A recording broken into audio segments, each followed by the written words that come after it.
Hace 11 años, esta misma semana, hace 11 años, me levanté por la mañana sabiendo que hablaba mal.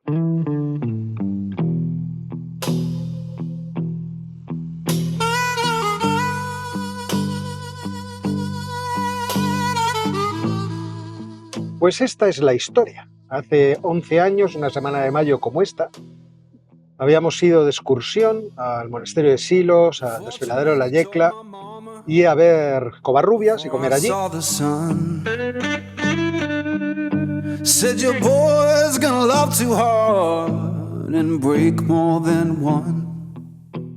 Y al regresar, no sé por qué, me daba por irme continuamente contra la banda sonora de la carretera. Una y otra vez, una y otra vez. No le di mucha importancia, supuse que estaba cansado y al día siguiente me levanté y cuando me puse a hablar con la familia descubrí que no hablaba bien. No sé si os ha pasado alguna vez una cosa de estas. Una sensación de que no te controlas, que el cuerpo no te obedece. Y aunque mi familia me decía, no, si hablas perfectamente, yo sabía que no. Uno sabe cuando el cuerpo no obedece. Y no obedece quiere decir que no obedece, que no cumple lo que le mandas. El caso es que, bueno, por la tarde me fui a pasear con mi hijo pequeño, con Javier, que tenía 8 añitos, por el barrio y me notaba raro, raro, raro. Pero como tenía que entregar un artículo, tenía que terminar de escribirlo, al regresar me senté enfrente del ordenador y, oh sorpresa, mis dedos no iban donde yo quería. No es que yo sea un gran mecanógrafo, pero es verdad que aprendí cuando tenía 13 años taquigrafía y mecanografía. Y a eso fue ya el punto de decir, no, aquí hay algo mal. Así que nos fuimos a urgencias, domingo por la tarde, las urgencias no estaban muy llenas, y allí, bueno, pues una doctora muy amable me empezó a auscultar y dijo, vamos a hacerle a usted una resonancia de estas de campaña, a ver qué es lo que tiene. Y en la resonancia debió salir algo, porque cuando regresó al box, yo el recuerdo que tengo de ella es que al principio estaba muy sonriente, pero cuando regresó había perdido la sonrisa y tenía esa expresión de a ver cómo te lo digo.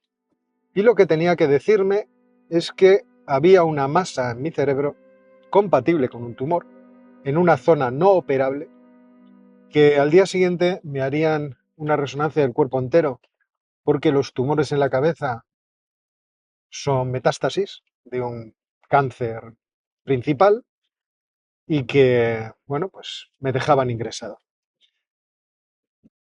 En ese momento, mi sensación de inmortalidad o mi deseo de inmortalidad se activó y le pregunté, bueno, pero a lo mejor es otra cosa. Y entonces ella me dijo, el 99% de las masas que aparecen en el cerebro son tumores. Y mi inmortalidad volvió a insistir, bueno, ¿y el 1% restante? Y entonces ella me dijo, el 1% restante son infecciones cerebrales, pero usted no vive en el tercer mundo. Y os puedo asegurar que aquella noche fue una de las noches más interesantes de mi vida.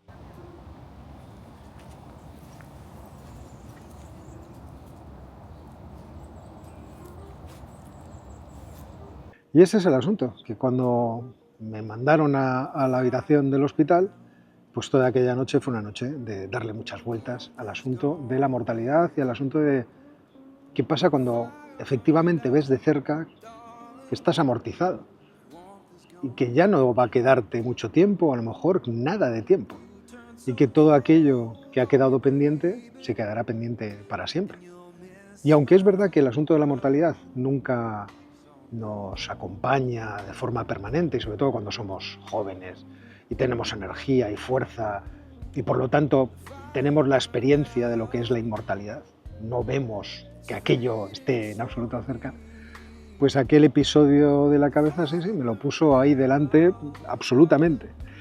Y es cierto que de vez en cuando uno echa la mirada atrás y dice, hay que ver, aquella vez que subiste con Elías las 7 revueltas hasta el puerto de Navacerrada y luego nos tiramos como locos con las bicicletas a 80 kilómetros por hora, o aquella vez que subimos aquella montaña nevada hasta arriba y después de hacer cumbre alguien dijo, pues bajamos tirándonos por esta pendiente que hay mucha nieve y nos frenará. O aquella vez que iba con José por el barrio y unos arrancapellejos nos dijeron, ¿tienes 25 pesetas? Y mi amigo José dijo, sí, las tengo, pero no para ti. Y también pasamos un momento muy interesante. Esas oportunidades en las que ves que las cosas podían haber salido muy mal, pero como salieron bien las contemplas como si fueras un espectador de una película. Y por lo tanto, el asunto de la mortalidad no estaba presente. Pero después de la resonancia, te digo yo que se hizo presente de una forma brutal. Y os podéis imaginar que aquella noche fue una noche muy interesante para mí. Una de esas noches únicas. Una oportunidad de mirarte a ti mismo como no existe otra. Ante la evidencia que había sido manifestada por los médicos de que se acababa. De que ya no tenía más tiempo. Y además no lo tenía, no se sabía en qué circunstancias. Y fue una noche muy filosófica, fue una noche muy teológica, ya hablaremos de eso cuando tengamos más confianza, y fue una noche de lecturas que a veces llegaban de forma casual. Por ejemplo, en un momento para entretenerme digo, voy a leerme el New Yorker de esta semana, que son siempre artículos muy largos. Resulta que en la crítica de libros estaba esta crítica. Echadle un vistazo, fijaos lo que decía. La imagen de su cerebro mostraba un tumor creciendo cerca de la base del cráneo. La cuestión era si podía o debía extirparse. Marsh, que llevaba solo unos pocos años ejerciendo la neurocirugía, no estaba seguro. El tumor era enorme y estaba situado en el tronco encefálico, en una zona vital. Si se dejaba tal cual, destruiría la audición del maestro, le quitaría la capacidad de caminar y finalmente lo mataría. Existe una tradición de médicos que escriben sobre sus errores. En sus memorias, Frank Bertosik comienza con una escena en la que un residente, mientras perfora un agujero en el cráneo de un hombre, se pasa accidentalmente y hunde demasiado la broca en el cerebro. ¡Oh, mierda!, exclama. Un médico mayor lo tranquiliza. Es solo el hemisferio lateral. Y uno se pregunta, ¿qué sentido del humor hay que tener para que yo me encuentre justo esa noche precisamente esa reseña? Pero no tardó mucho en llegar la noticia. Por la tarde, cuando estábamos toda la familia en la habitación del hospital, estaban los niños, llegó la llamada de teléfono de la doctora responsable en ese momento de mí. Yo estaba así, como estoy ahora, contra una ventana, y al otro lado de la habitación estaba el teléfono, y fue mi mujer quien tomó el teléfono, y yo la iba observando mientras todo el mundo hablaba a mi alrededor, cómo ella iba recibiendo la noticia, empezaba a sonreír y desde el fondo de la habitación me decía, con lo cual fue una falsa alarma. Al final no había tumor, pero sí había una infección, habéis visto en las fotografías. O sea, yo tenía algo ahí en la cabeza bastante potente. Y lo potente era una infección. Tenía un absceso lleno de pus en mitad del cráneo. Al día siguiente vino el neurocirujano, mi neurocirujano, la persona que logró salvar la situación, a decirme que las estructuras anatómicas de mi cerebro estaban muy bien dispuestas en este caso y que me trepanarían y por ahí me tenían una aguja con un ordenador, el Da Vinci, que lograría extraer la mayor parte de mi pus y que luego estaría con antibióticos en vena durante 2 meses y con corticoides para bajar la inflamación, en fin, esas cosas. Es verdad que luego, posteriormente, tuvimos que pensar cómo es posible que una infección lograra entrar dentro de mi cabeza. Y al parecer una muela mal endodonciada, que luego me quitaron, produjo una infección que produjo luego unos pólipos que me tuvieron que operar el día antes de un concierto de los Rolling Stones en el Bernabéu, al que fui, obviamente, que luego, de alguna forma, encontró una de esas bacterias el camino para llegar hasta mi cerebro, que después los antibióticos me produjeron un barro biliar, que me produjo una piedra en la vesícula biliar que se manifestó en plenitud un día entrando en el British Museum en Londres, que casi me deja para el arrastre, que luego me tuvieron que quitar la vesícula biliar y que, fijaos, las cosas que pasan cuando tienes una caries. Así que cuidaos mucho ese asunto. Pero de cualquier forma, ahí terminó la historia. Y terminó la historia con muchas enseñanzas, obviamente, con muchas cosas interesantes que había aprendido, aunque no las que habitualmente se dicen, sino otras un poco distintas.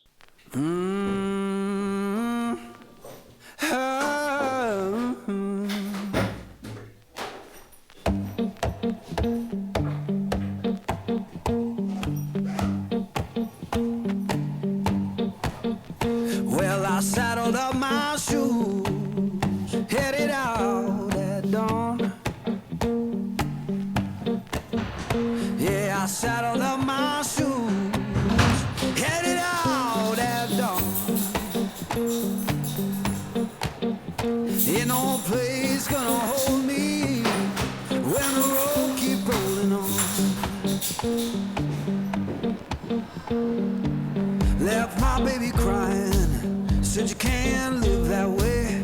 Left my baby crying, said she can't live that way. I told her love ain't chained down, it just comes and drifts away. Yeah.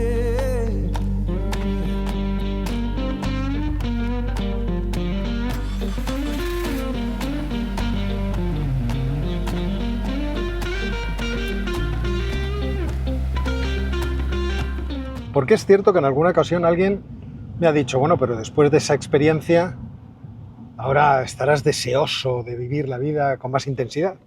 Habrán cambiado tus prioridades, querrás vivir la vida más plenamente, con más experiencias, hacer todo aquello que no hiciste en su momento.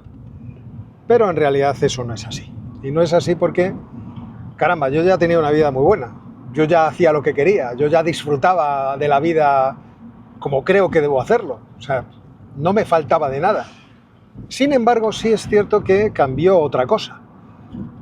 Cambió la prisa. Ahora es verdad que me cuesta mucho hacer el vago. Es como si perder el tiempo se hubiera vuelto enormemente caro. Y que en cada momento del día hubiera sobre mí una presión para hacer cosas. Porque me da la sensación de que ese momento que yo viví en el que me di por amortizado es un momento que no quiero volver a vivir de la misma forma. Es decir, habrá un momento, espero no morir de repente sin darme cuenta, pero si tengo la suerte de ser consciente que llega al final, me gustaría llegar a tener esa sensación de estoy amortizado, pero que no implicara al mismo tiempo me ha quedado mucho por hacer. Ya no voy a poder ayudar, no voy a poder estar. Eso sí que sería una terrible frustración final, como la que viví durante aquellas 24 horas en las que pensaba en todo lo que dejaba abierto, en todo el daño, en toda la tristeza, que no iba a poder además evitar.